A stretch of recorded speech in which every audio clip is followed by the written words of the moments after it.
Pardon the interruption, but I'm Mike Wilbon. Happy Monday, Tone. How was your weekend? Tony Kornheiser. Better than the Bears was, wouldn't you say? Really? Yeah, well. Better than the Bears.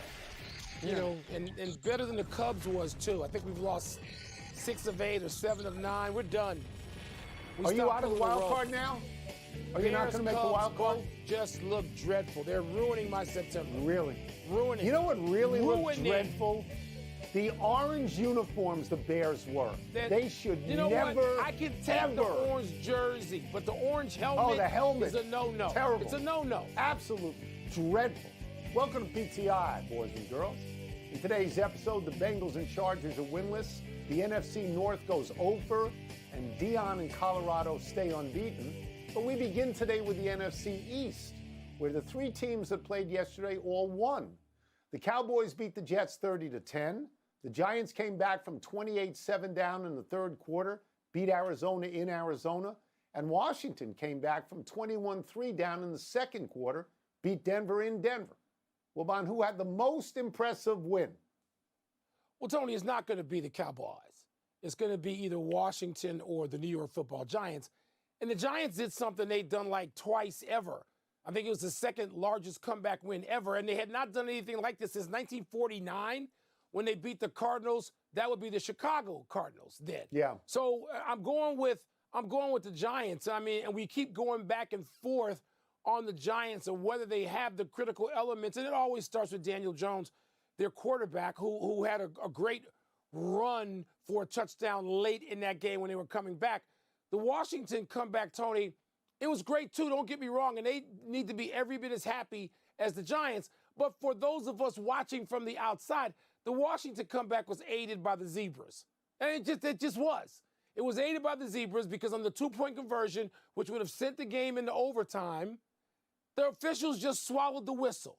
It's a cowardly situation when they make pass interference calls the entire game and then bail on their obligation in overtime or late in the game. And don't swallow the whistle. You've been calling this the whole game. It's an obvious pass interference call. I expect the league office to apologize, to Denver for them not making the call, but that doesn't help the situation. So I go in that tiebreaker circumstance for me with the New York Football Giants. I'm going to differ a little bit on the wording here. I'm going to tell you that the most significant win was Dallas, because Dallas now beat the 2 New York City teams by a total of 70-10, and they are the champions of New York City. Dak Prescott looked good. Michael Parsons looked great. Absolutely great. And I can see, we can see now that is a playoff team. And I want to add this as an aside. To those people who went on television on a variety of networks and said, hey, don't worry about the Jets, because Zach Wilson, he's been tutored by Aaron Rodgers. He's more comfortable in this offense this year than last year. The Jets are going to be just fine. Really? How does 12 of 27 and 3 interceptions taste? All right? Because for the 53rd time, if he was any good, they wouldn't have got Aaron Rodgers. Where you and I disagree is not on the call. There was obvious PI in a 2-point conversion. I think Washington, the Giants were a playoff team. The Giants saved their season with that, but they beat a bad team. Arizona's a bad team. They've already lost to Washington. I would say that Washington, to go on the road, to go in altitude, to go with a rookie quarterback, and beat a team that allegedly has a top-rate coach and a top-rate quarterback, I would say that was the most surprising win. I'll tell you this other thing, Mike. I think it's possible that Sean Payton will rue the day that he signed on with this team. And he will rue the day that he said what he said and the way he said it about the former coach of the Denver Broncos, Hackett. And I think if they lose 2 more in a row, he's going to have to think about benching Russell Wilson, who is no longer an elite quarterback and looks sort of like he's done. But I'll move on there. As I told you yesterday, no, hold on. I'm not going to let you get away with that slander on Russell Wilson. Denver leads the entire NFL in points per possession, as they say. They lead it, the whole NFL in offense. No, they got to win at home now.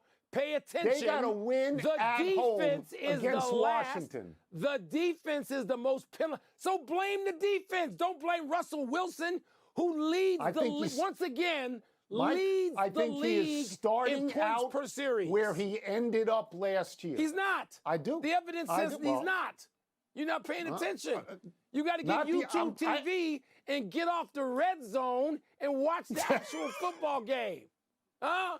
YouTube Stop TV. being like We're going to have a guy in a truck just watching the come highlights. to the house. Come in on. a YouTube truck. Come to my He'll house. come in with presents and gear and soda. Let's stay in the NFC. We're going to move to your division, Wilbon, the NFC North, if you insist on calling the NFC Central. The three teams that played yesterday, they all lost. Lions lost in overtime at home to Seattle. Packers lost in Atlanta after holding a 24-12 lead in the fourth quarter. And your Bears lost to Baker Mayfield, whom you hate, in Tampa Bay by 10. So which team had the most troubling loss? I don't care about Baker Mayfield. What I care about is a quarterback on my team in the NFC Central, Justin Fields, who everybody in the metropolis thought was going to make a jump. And we were going to see it because they had two beatable teams out there we thought to start the season. At home against hated rival Green Bay and at Tampa, which is okay, but not a world beater. This ain't Tampa with Tom Brady. And Justin Fields has looked challenged. He can't find open receivers, Tony. And if you're living and watching in Chicago and not the highlights but the game, you know that there are receivers open streaking for the end zone and he can't see them. He can't find them. And this is troubling. And I know the offense is garbage so far, the design of it, because it calls for things like a midfield screen down around your old goal line, which is just stupid play calling. And so the offense is stupidly designed, and Justin Fields doesn't seem to have any real awareness when he's on the field. He's holding the ball for 5 and 6 seconds, and they passed up on the number one pick because a lot of us believe, like they believe, management, Justin Fields is our guy. And he's still my guy for right now, but we're worried. We have every reason to worry. That's not the case in Minnesota. That's not the case in Green Bay. That's not the case in Detroit. It's only the case in Chicago. Worry over Fields. That's why that loss is the most important. He threw 2 interceptions. One was a pick six. He took 6 sacks. Baker Mayfield, again, has 1 sack in 2 games. Baker and looks Mayfield like is a of real no leader. consequence. No consequence. Well, I know, but you hate him, but he's had 2 good games, and they're 2-0. He's not in the question. They're the question's about the NFC I would Central. not. Well, they lost to this team, Tampa Bay. I would not worry or be too concerned about the Lions. The Lions showed character yesterday. They came back a number of times at one point. 31-21 with 8 minutes to go, right? And by the way, Geno Smith has completely turned his NFL career around. Yes, he has. Geno Smith, since game 1 last year, has 33 touchdowns and 11 picks. That's pretty good, okay? I would be concerned, Mike, about Green Bay. I'm going to tell you why. Because Atlanta, even down in the fourth quarter, toyed with them. With 2:07 to go and a chance to kick a field goal and go up by 1 point, Arthur Smith said, let's run it. And he got the first down. And then he went the next series. And then he kicked the field goal at that point. Green Bay got the ball back with 57 seconds to go. And Jordan Love threw 4 straight incompletions. Now, when you say we got Favre, we got Rodgers, we got Love, that sounds great. But 4 straight incompletions at the end of the game is not that great. It's just not. Yeah, but he'll probably be all right. We're in deep worry. Those orange uniforms were hideous, and the Bears were hideous in them. Again, 2 teams with high expectations entering the season find themselves at 0-2. The Bengals lost to Baltimore, both of the AFC Central, by 3, and Joe Burrow was seen limping late in the game after aggravating the calf that kept him sidelined for most of training camp. The Chargers are also winless after falling in overtime to the Titans. Tony, which 0-2 team, the Bengals or the San Diego Chargers, should be more concerned? Bengals, Chargers. So the easy and fairly obvious answer would be the Bengals because of Joe Burrow. I understand that they started 0-2 last year and then made the playoffs, but their quarterback didn't have a bad calf last That's year. right. Joe Burrow's been out there for 2 games, Mike. Here's what he's done. He's thrown 72 passes and gained 304 yards. That's terrible. That's terrible. That's 4.2 yards per attempt, less than half of what he did a couple of years ago. So I can see where that's concerned.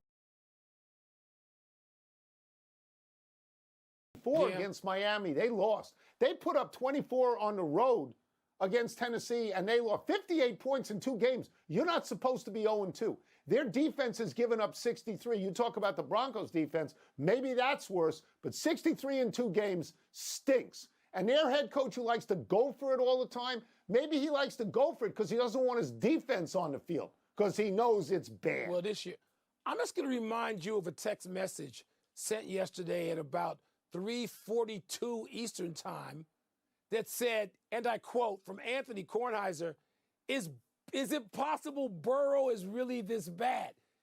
So I'm surprised to hear your answer today, given what happened yesterday, which caused you to go crazy for Mike, a little while. You can turn that around in 24 hours if you have a good night's sleep and you're not injured.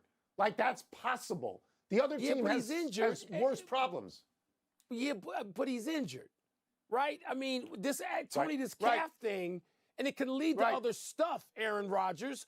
So you convinced me, and now you haven't even convinced you. You convinced me yesterday in real time that I need to pay more attention to Joe Burrow, and I'm nodding like a bobblehead, and you come in today and say, no, it's San Diego. I mean, the Chargers never play great defense. When have they played great defense? Like in the 1960s? It's been 50 or 60 years since the Chargers defense was any good. You can't ask Justin Herbert to put up 35 a game. You can't ask that. You might have to.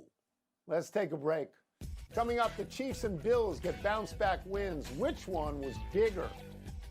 And how should Dion and Colorado feel after their narrow and dramatic overtime win against Colorado State? Aren't you surprised that after Kansas City, the rest of the AFC West is 1-5? Weren't they supposed to be good? Yeah, but why would anybody think the Raiders? Why would anybody think the Raiders and Jimmy Garoppolo were going to be?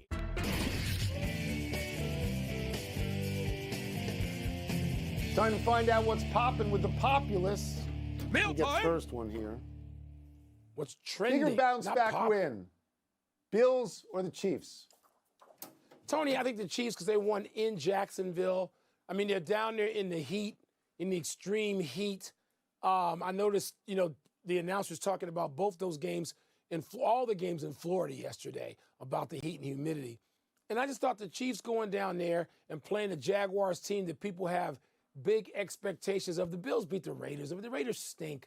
They just do. I don't want to hear about the Raiders. The Bills ought to win that game. I realize the Chiefs are the champs. I'm sure they were favored, but not by much. And Jacksonville played well in the opening week. They fought hard yesterday. That defense just didn't let Patrick Mahomes run all over the place. So I'm going to say Kansas City. Yeah, the answer to the question is Buffalo because Josh Allen had the bigger bounce-back game.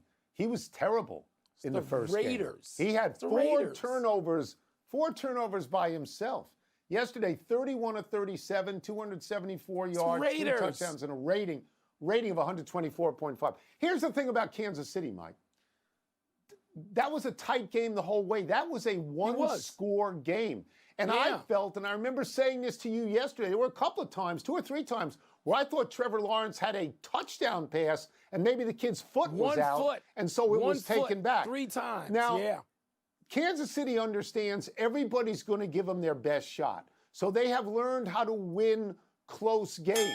And that's what that was. I thought the bigger bounce back was Buffalo because people were actually worried about Buffalo. You're not worried about Kansas City. But it's the Raiders. The Raiders stink. The Jacksonville Jaguars don't. You got to grade the opponent to a degree.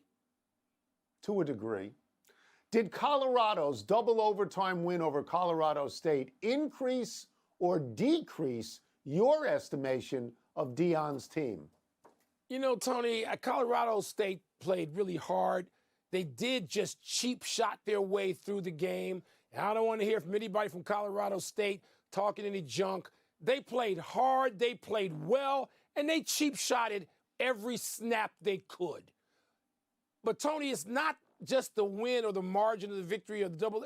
It's the drama that Deion and that team have brought to the season. There's no great college football team. None. Not Georgia, not Alabama, not nobody. Colorado's the story. The entire story of college football is Colorado and Deion and Shador.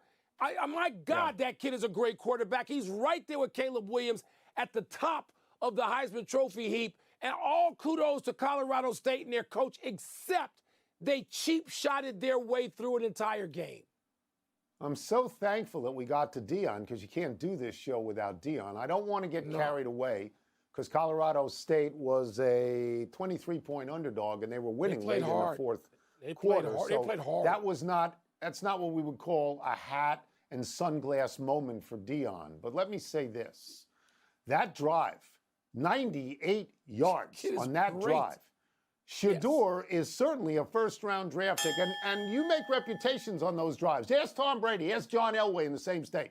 That is a great drive at that point. So it sort of increases my estimation of them. I don't know what they're going to do in Oregon, but, Mike, I really hope that game is on a reasonable time so I can watch it. 3:30. 3:30. Deion's on if you want to interview Deion, if you're a high school kid, he'll talk to you. He was on 60 Minutes last night. He's been on this show lately.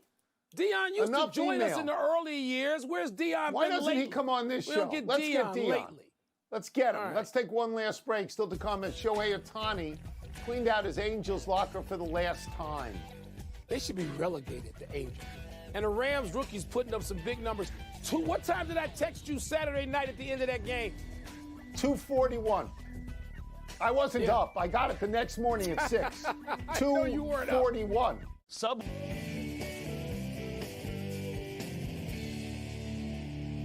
Happy time, people. Happy 48th birthday yesterday, Jimmy Johnson. The race car Jimmy Johnson, not football Jimmy Johnson. Johnson is one of the legendary NASCAR drivers, having won Daytona twice and the Cup Series 7 times.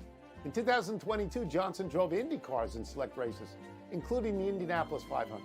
Some years back, Johnson took me for a spin around the track in Richmond, Virginia, a day before a NASCAR race. I could swear we were going about 130 miles an hour, and I could swear he was holding the steering wheel between his knees as he confidently and casually chatted with me.